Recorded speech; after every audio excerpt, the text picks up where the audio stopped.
Greetings LEGO and D&D nerds, my name is Ian and today we're not going to be building a D&D creature out of LEGO bricks. Instead, we're going to be building 3 minifigures that you can use as merchant NPCs in your campaign. I have here a couple of fun and interesting characters that I put together. Some of them I've used in my own campaign and some of them have just been sitting on my shelf waiting for our use. So I decided to show them off in the hopes that they will inspire you in your campaigns. We've got this here traveling magic item merchant, this vegetable wizard, and last but not least, this dragon Tamer and his 4 dragon hatchlings. So without any further ado, let's jump right in, get to know these friendly merchants, and I'll show you how to build them.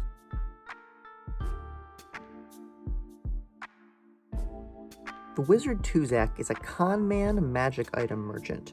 Whether he's set up in a rundown shop in a town or peddling his wares on the road, nothing he sells is what it seems. Tuzak is friendly and willing to give what seems like a great deal on secondhand magic items, but in reality, all the items he sells are useless, broken, lightly cursed, or joke shop enchantments that he will try to pass off as something else. The Wizard Tuzak was born out of a Pinterest board of joke magic items I'd been saving until I found a use for, things like a ring of teleportation that only teleports the ring and not the wearer. I decided to collect a bunch of the more harmless ones into a shop and have a con man try to sell them as legit. The party didn't even question the great deal they got until they were halfway up a mountain before they started to realize everything he sold them was garbage. For the figure itself, we're going to take these dark tan legs and this sort of shabby looking overcoat that came from a Prince of Persia set. I'm going to give him a dark red cape, and this face with reddish sideburns and kind of a sneering smile, and this scarecrow's hat. I'll pop him onto a base and extend his hand where he will be able to hold his staff. I'll take a 6 long bar in brown and add one of these Technic half pins to the top,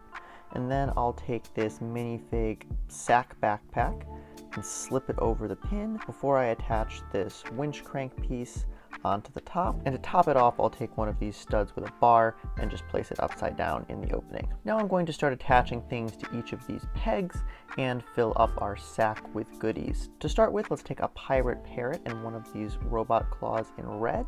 I'll insert it into the bottom of the parrot to give him some feet, which he can then clip onto the top of that peg like a perch. Then I'll take a pirate hat and a hollow stud and place that into the head opening, and I'll attach that to the peg behind the bird, like that. Now I'm going to take this very interesting hat piece that I think came from some sort of Western set. I don't remember what the theme was, but I think there was like a robot barmaid that was wearing it. Anyway, it has the little pin element that lets it connect into some hair pieces, and it happens to be the same size as one of these little flower pins. So what I'm going to do is take a loop of red thread, and I'm just going to lay that around the pin, and then I'll attach the flower, and that will leave me with just enough of the loop here that I can slide the thread over top of my peg, and I can hang this fancy hat right on the side of my pole like that. Now the remaining accessories here are going to go loose in the sack. I have a gold trophy, a wand in this kind of reddish orange, a feather, and a coin. I could just put all of these loose in this sack, but because I don't want them to be falling out all the time, I'm actually going to take this little ball of sticky tack and I'm going to push that down into the bottom of the sack. This will keep all these little pieces from falling out when I move him around, but do be warned, it is a little bit difficult to get the sticky tack back out. You'll need like a toothpick and a lot of patience. I'm going to take the sack off so you can see what I'm doing better, but I'm basically going to start with the minifig trophy here since it's the biggest. Then I will tuck the coin into the side here. I want to make sure that it is making contact with the sticky tack so that it stays in place. Then I'm going to tuck the feather behind here, and finally the wand will go in this corner. Now all of these pieces are securely locked into place with the sticky tack.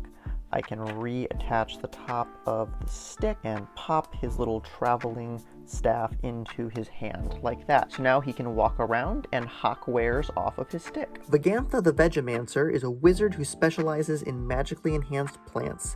His experiments in gardening sometimes yield vegetables with magical benefits or useful potion ingredients, but just as often lead to out-of-control plant monsters. Vegemancer will always have some fresh veggies to sell the party to fill out their rations, but may also have more unique produce for sale, like a good berry tomato or a ghost pepper that briefly lets you see NPC into the ethereal plane. He may also require assistance from an adventuring party in subduing an awakened shrub or some pumpkin golems. Once again, let's start off with the figure. I'm going to be using these Jedi legs and torso, along with a Santa beard and this very old minifig head that I think is from the Lego Island theme or something equally as old, but I like the way the eyebrows look with this beard. Then I'll add this woven sun hat and put him on a stand. And since every good wizard needs a staff, I'll take a 6 long brown bar, add a carrot on top, and a green minifig hand like that to be a little carrot sprout. And there is our vegetable wizard staff. Go ahead and build his cart next. I'm going to take a 4 long brown bar and I'm going to slide 2 of these clips with a solid ring into the center like that. I'll attach onto the bottom of those one of these brown circle pieces, and then I'll take 2 more ring clips and slide 6 long bars all the way down until it hits the bushing like that. I'll put one on this side and then I'll do one the opposite direction to go on this side, and I'll plop this basket on top, then finishing it off with a couple of wagon wheels that I can slide onto the ends of this bar. He can hold the cart with one hand here out in front of him, and now we just need to fill it with some vegetables. I've got 3 carrots here with stems, so I will add those like this.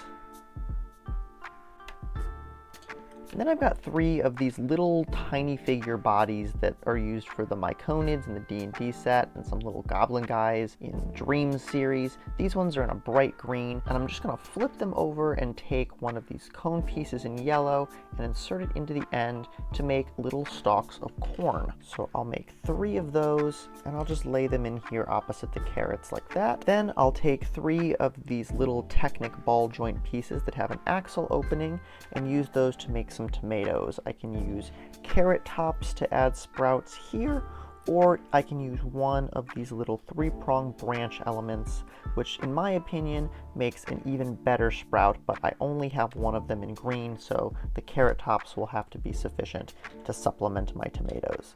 I'll just add those into the middle, and now we have our vegetable wizard and his cart full of produce. Now, if you want to use this guy as more than just a merchant, possibly in an encounter, I made these little pumpkin golem guys to go along with him. So once again, I'm going to take 2 of these small little bodies in green. I'll put one on each end of the plate here, and then I can use a jack-o'-lantern minifig head with one of these flower studs on top as a pumpkin head, or I can use a solid black head with one of these bigger pumpkin hats, and I can put a leaf block over the stem there to make a little bit bigger head version. Hagrathor the Dragon Tamer specializes in training dragon hatchlings, drakes, and pseudo-dragons. He stubbornly believes he can teach a dragon to be obedient with the right discipline and training techniques. Whether that is true remains to be seen, but the other merchants at the market are incredibly skeptical and have been known to close up shop early and board the windows when Hagrathor brings the hatchlings to town. Hagrathor may be in the market to buy dragon eggs, sell a trained pseudo-dragon,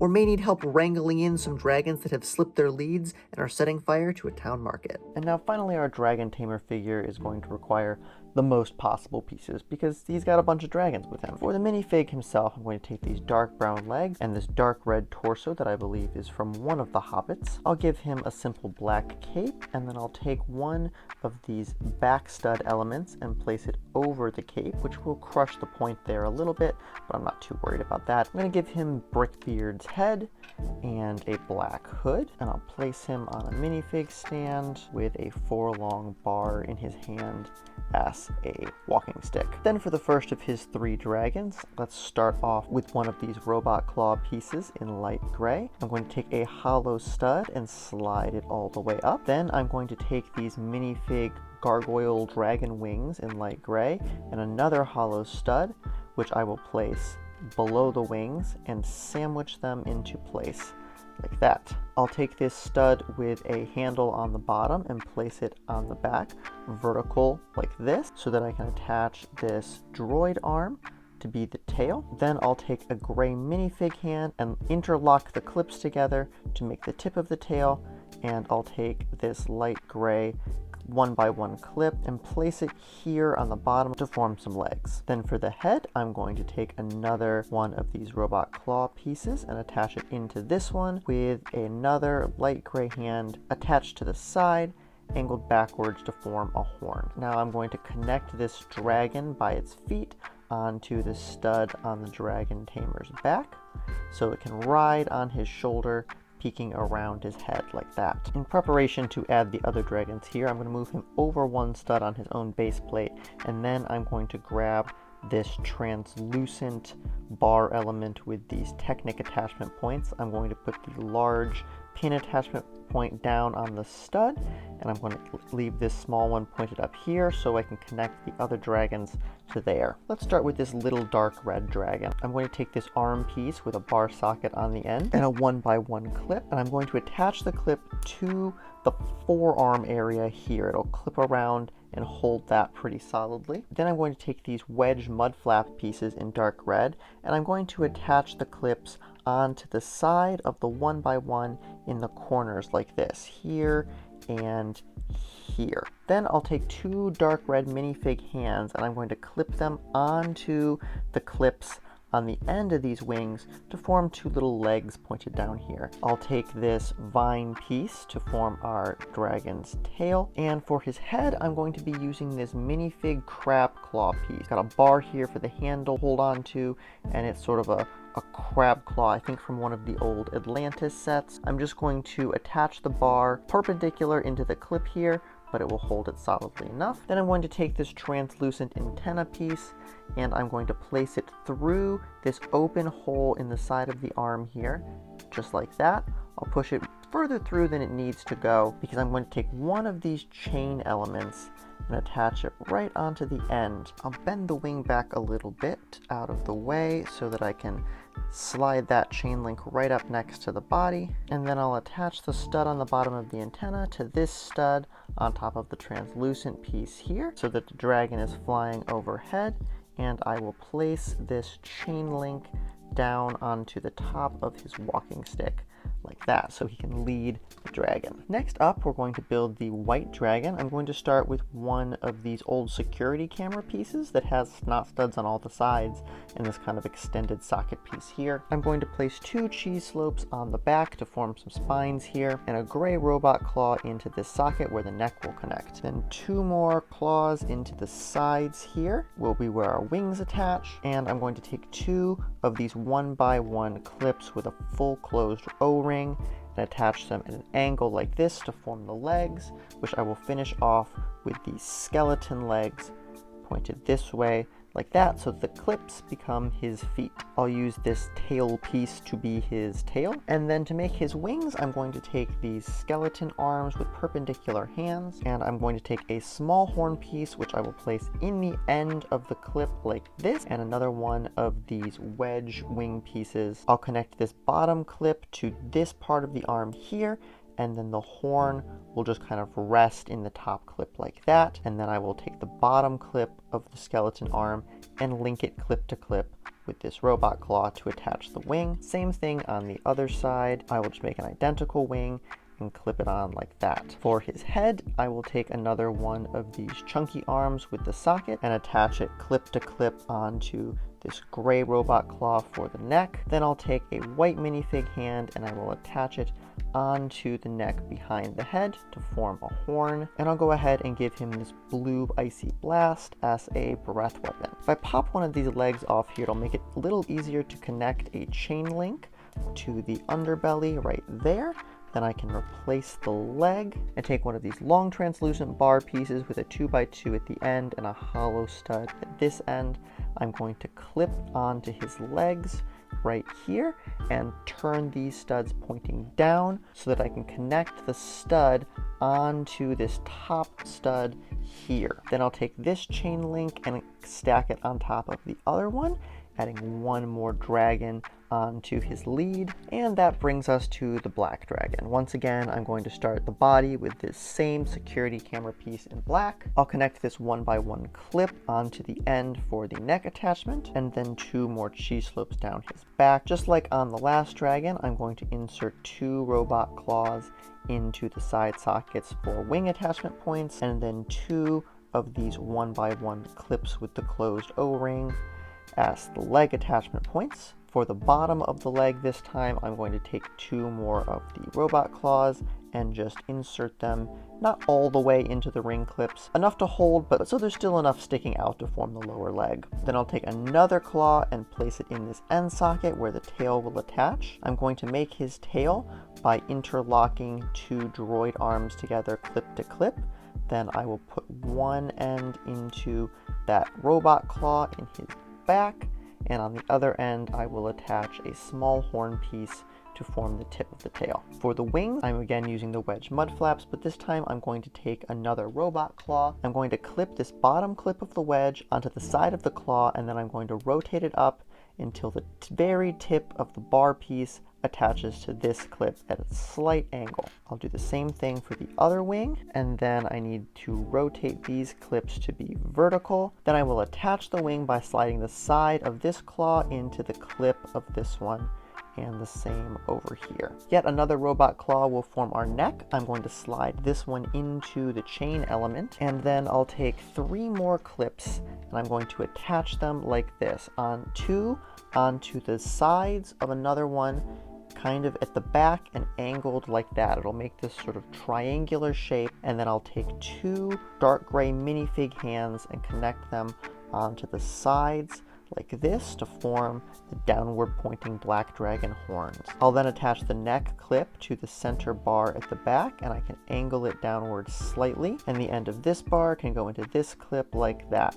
This will give us some posability in the neck, and I'll take one of these translucent neon green blade elements to form a line of acid breath by sliding it into the front clip like that. To attach him to the figure, I'm going to take another one of these translucent long pieces, and I'm going to insert the bar on the end into the stud socket at the very back of the camera piece on the bottom, like this. Then I'll attach the lower stud onto the back of my translucent stand piece, and I'll stack the final chain link onto his walking stick, thus completing our dragon tamer and his 3 dragons. So that is all I have for you today. Thank you so much for watching. I hope you guys enjoyed this little NPC Figbarf. If you did, let me know in the comments down below. I'd love to do more of them. I have a whole bunch of just random figures. Sometimes I get to use them in my campaign and sometimes I don't. So I'd love to find a good use for them if that's something that you guys are interested in seeing more of. And if it is, be sure to subscribe if you haven't already so you don't miss any future LEGO D&D videos. And as always,